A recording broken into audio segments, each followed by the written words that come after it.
Good morning students. आज हम combustion and flame के क्वेश्चन आंसर्स करने जा रहे हैं।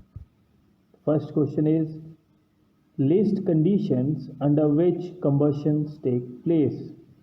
अब कंडीशंस आपको लिखनी है, उसको लिस्ट करना है जिसमें कि कंबशन होती है, कंबशन आपकी स्टार्ट हो सकती है। Conditions under which combustion can take place are as follows। अब conditions जिनके अंदर combustion हो सकती है वो ऐसे हैं। फ्यूल इज रिक्वायर्ड, सबसे पहली कंडीशन कंबशन करने के लिए, किसी भी चीज़ के कंबस्ट होने के लिए, उसको जलने के लिए जो चीज़ चाहिए वो है फ्यूल, ईंधन। एयर ऑक्सीजन इज नेसेसरी, हवा या आप जिसको ऑक्सीजन कह सकते हैं वो कंबशन करने के लिए बहुत ज़रूरी है। Number 3, ignition temperature is required, उसका इग्निशन टेम्परेचर जो है वो चाहिए होता है। जब तक वो चीज़ आपकी इग्निशन टेम्परेचर पे एक्वायर करेगी अपने इग्निशन टेम्परेचर को, उसके बाद ही वो जलना शुरू करती है, कंबस्ट होना स्टार्ट करती है। Next question, fill in the blanks। burning of wood and coal causes dash of air। अब wood आपकी जो लकड़ी है और जो कोल है उसको जलाने पे हवा में प्रदूषण होता है, pollution. a liquid fuel used in home is liquid fuel जो कि घरों में यूज होता है वो आपका है LPG, liquefied petroleum gas. Fuel must be heated to its dash and dash before it starts burning. एक फ्यूल को कितना हीट करना चाहिए कि वो बर्न होना स्टार्ट हो जाए? टू इट्स इग्निशन टेम्परेचर, उसके इग्निशन टेम्परेचर पे जब आप बर्न कर लेंगे तब वो बर्न करना शुरू कर देगा। Fire produced by oil can not be controlled by, जो ऑयल से आग लगती है उसको आप कंट्रोल नहीं कर पाएंगे बाय वाटर, पानी से आप उस आग को नहीं बुझा पाएंगे।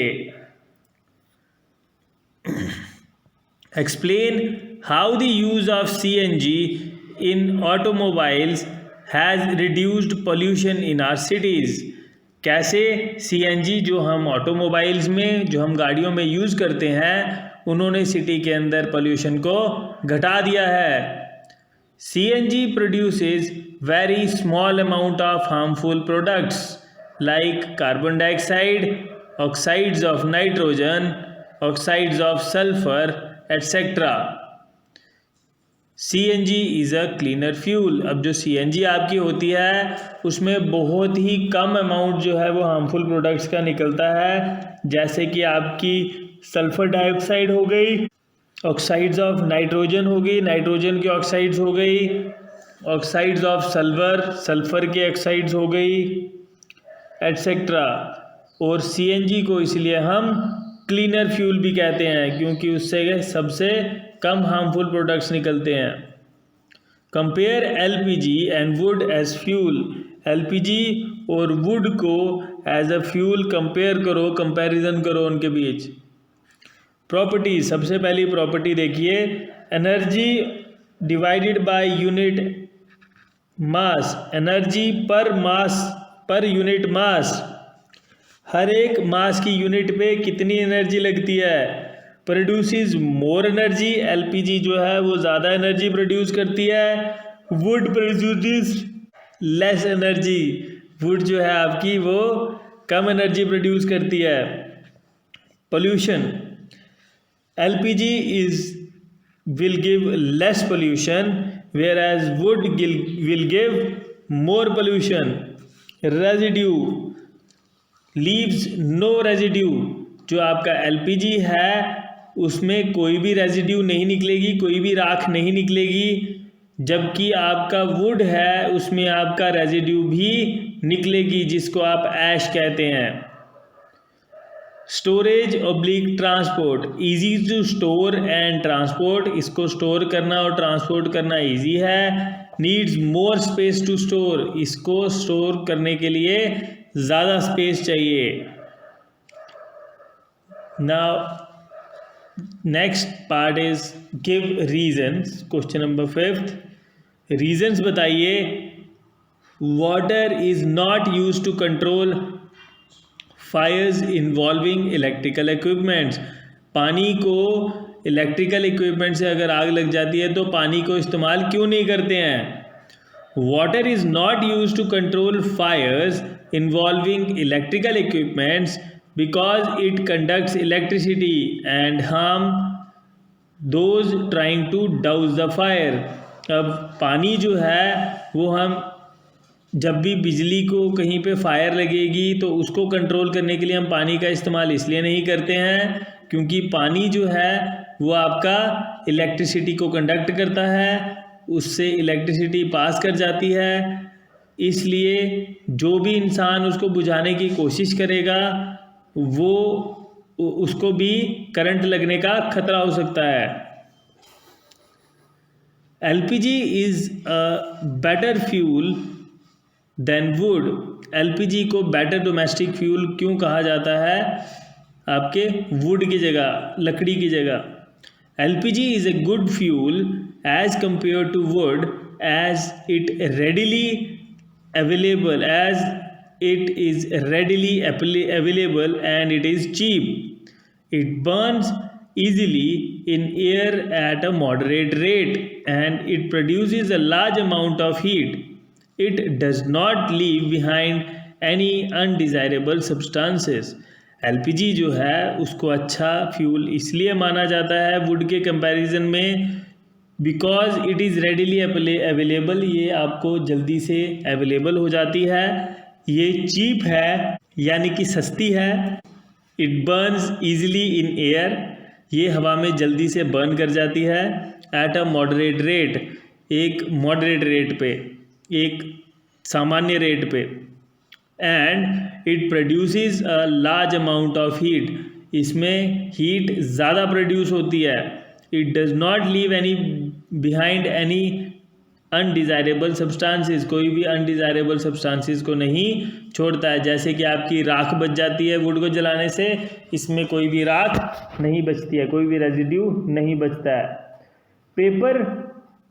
Paper by itself catches fire easily, whereas the piece of paper wrapped around an aluminium pipe does not. एक पेपर, अगर सिर्फ पेपर ही हो तो वो आपकी आग जल्दी से कैच कर लेता है, जबकि एक पीस ऑफ पेपर अगर रैप कर दिया जाए एल्यूमिनियम फॉयल को, एल्यूमिनियम की आपकी पाइप को, तो वो आग को जल्दी कैच क्यों नहीं कर पाता। Paper by itself catches fire easily, whereas a piece of paper wrapped around an aluminium pipe does not, because the ignition temperature of paper is low as compared to the paper around an aluminium pipe. Paper, अगर सिर्फ paper की बात करें तो उसका ignition temperature low होता है उस पेपर से जो कि एल्यूमिनियम पाइप पे लपेटा गया है, क्योंकि उसका टेम्परेचर, इग्निशन टेम्परेचर जो है वो बढ़ जाता है जब वो एल्यूमिनियम पाइप के साथ जोड़ा जाता है। Next, make a labelled diagram of a candle flame, candle flame की एक लेबल डायग्राम बनाइए। ये देखिए लेबल डायग्राम आपको जब जैसे कि समझाया गया है, ये एक फ्लेम है, इसका जो सबसे बाहर वाला पार्ट है outer zone of complete combustion, जो आपका ब्लू कलर का होता है, इसको हम हॉटेस्ट पार्ट भी कहते हैं। जो आपका मॉडरेट पार्ट है, मॉडरेटली हॉट जो होता है वो आपका मिडल जोन है ऑफ पार्शियल कंबशन, जो कि येलो कलर का होता है।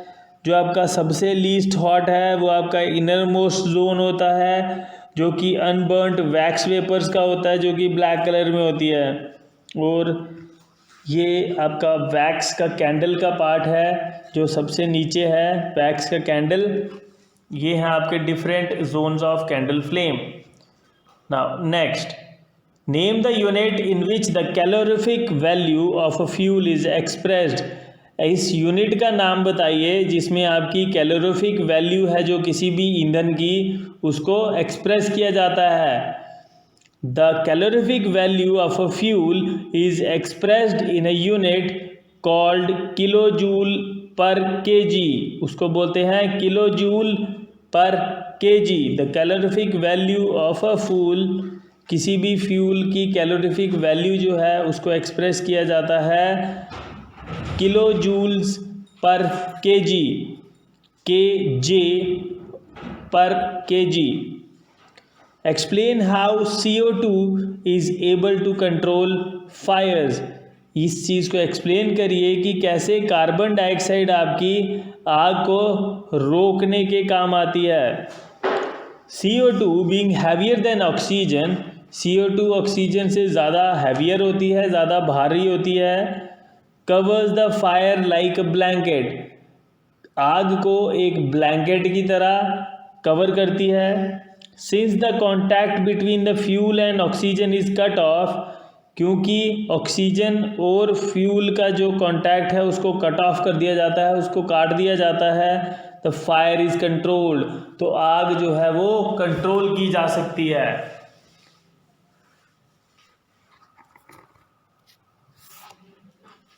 It is difficult to burn a heap of green leaves, but dry leaves catches fire easily. Explain. Heap of, एक जहाँ पे आप ग्रीन लीव्स के हीप को उसके इकट्ठा करके एक जगह पे ढेर लगाया हो, उसको जलाना बहुत मुश्किल है, जबकि ड्राई लीव्स जो है वो जल्दी से आग को पकड़ लेते हैं। क्यों? The ignition temperature of green leaves is higher than that of dry leaves. Ignition temperature जो ग्रीन लीव्स का होता है वो हायर होता है ड्राई लीव्स से, इसलिए ड्राई लीव्स जो है वो इजीली आपकी आग को पकड़ लेते हैं, क्योंकि उनका जो टेम्परेचर है, इग्निशन टेम्परेचर, वो लो है। Next question, which zone of flame does a goldsmith use for melting gold and silver and why. कौन सा फ्लेम का जोन आपके गोल्ड स्मिथ जो हैं, सुनहार जो हैं, वो आपका यूज़ करते हैं गोल्ड और सिल्वर को मेल्ट करने के लिए, और क्यों? Goldsmiths use the outermost zone of the flame for melting gold and silver because it is the hottest zone. इसलिए complete combustion हो जाती है of the flame. Goldsmith जो है वो आपका आउटर मोस्ट जोन जो होता है उसको फ्लेम का जो आउटर मोस्ट जोन है जो आपका ब्लू वाला होता है उसको यूज़ करते हैं गोल्ड और सिल्वर को मेल्ट करने के लिए, क्योंकि वो सबसे ज़्यादा हॉट होता है और कंप्लीट कंबशन के काम आता है, फ्लेम की कंप्लीट कंबशन के लिए ना। In an experiment, 4.5 kg of a fuel was completely burnt. एक एक्सपेरिमेंट में 4.5 kg फ्यूल जो है उसको जलाया गया। The heat produced was measured by the 180,000 kilojoules. Calculate the calorific value of the fuel. एक एक्सपेरिमेंट में 4.5 kg फ्यूल को बर्न किया जाता है कम्प्लीटली। द हीट प्रोड्यूस हो रही है उसको मेजर किया जाता है 180,000 किलो जूल्स। उसकी कैलोरीफिक वैल्यू जो है फ्यूल की उसको कैलकुलेट करना है। इसके लिए कैलोरीफिक वैल्यू का फॉर्मूला लगाएंगे जो है आपका heat produce divided by mass of the fuel. Heat produced इस केस में 180,000 किलो जूल्स है और मास जो है फ्यूल का वो है 4.5 kg।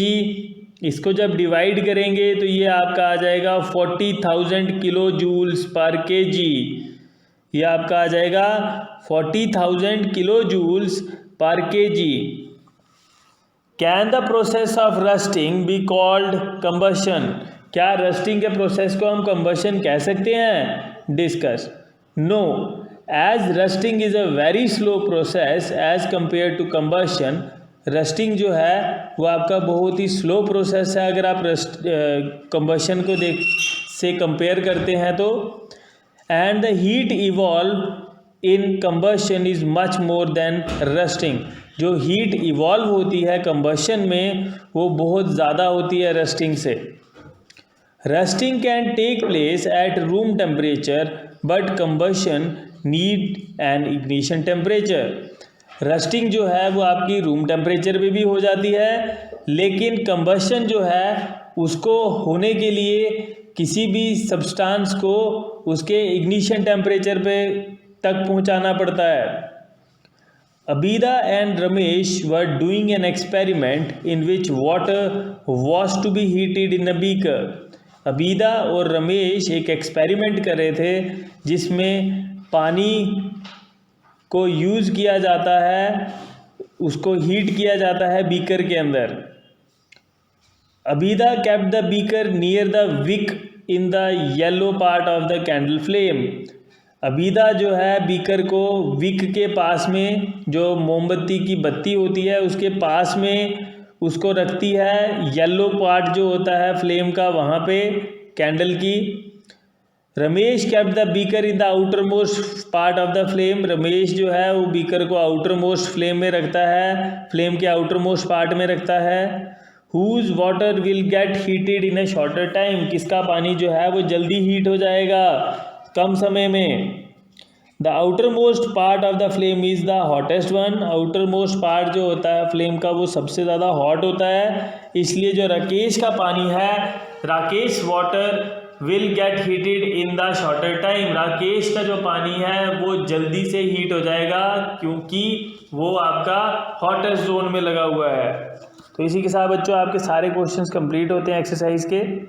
तो इससे रिलेटेड कोई भी प्रॉब्लम आती है आप मेरे को कॉल कर सकते हैं, मैसेज कर सकते हैं। Thank you, have a nice day बच्चों।